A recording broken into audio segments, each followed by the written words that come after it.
5. રામબાણ. ધના ભગત. સમય 18મું શતક. ભક્તિ કરતા કરતા ભજન રચનારા શ્રી ધના ભગત ધોળા ગામ તાલુકો ઉમરાળાના વતની હતા. તેમનું આખું નામ ધના ભગત હરિભગત કાકડિયા હતું. તેઓ લેઉવા પટેલ સમાજના હતા. આજે ધોળા ગામ, જિલ્લો ભાવનગર મુકામે તેમનું ભવ્ય સમાધિ મંદિર છે. તેમનો જન્મ ઈસવીસન 1739માં થયો હતો અને તેમણે ઈસવીસન 1845માં સમાધિ લીધી હતી.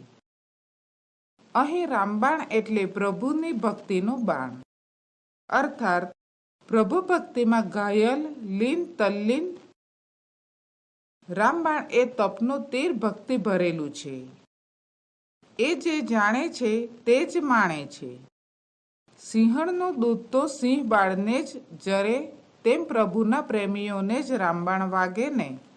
આનો સ્થાયી રસ્તો મયુરધ્વજ રાજા જેવા જ પામી શકે. હા, અહીં ધ્રુવ, પ્રહલાદ, સુખદેવ, મીરા, નરસિંહ જેવાની કથા કેવી રીતે રામબાણ વાગ્યા તેનું નિરૂપણ છે.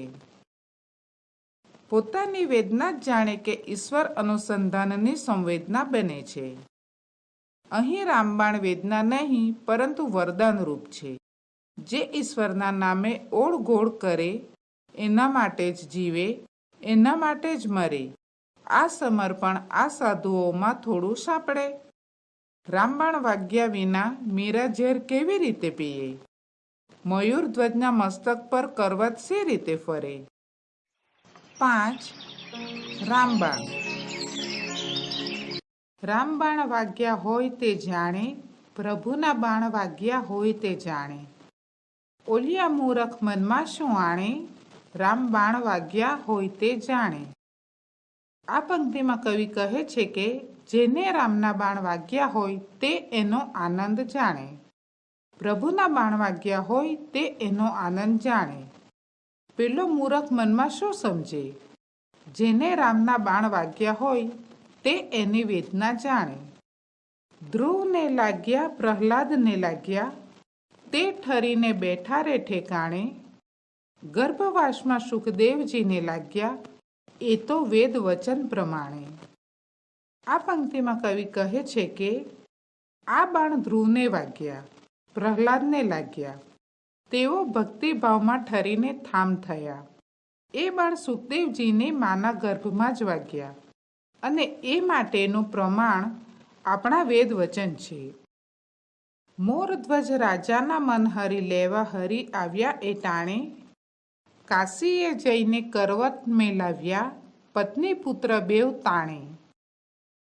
આ પંક્તિમાં કહ્યું છે કે મયુરધ્વજ રાજાનું મન જીતી લેવા સાક્ષાત હરિ જે સમયે આવ્યા તે સમયે તેઓ તેમનું મસ્તક કરવતથી વહેરાવી માંડ્યા હતા અને તેમના પત્ની અને પુત્ર બંને એ કરવતને તેમના હાથમાંથી તાણી લેવાનો પ્રયત્ન કરતા હતા.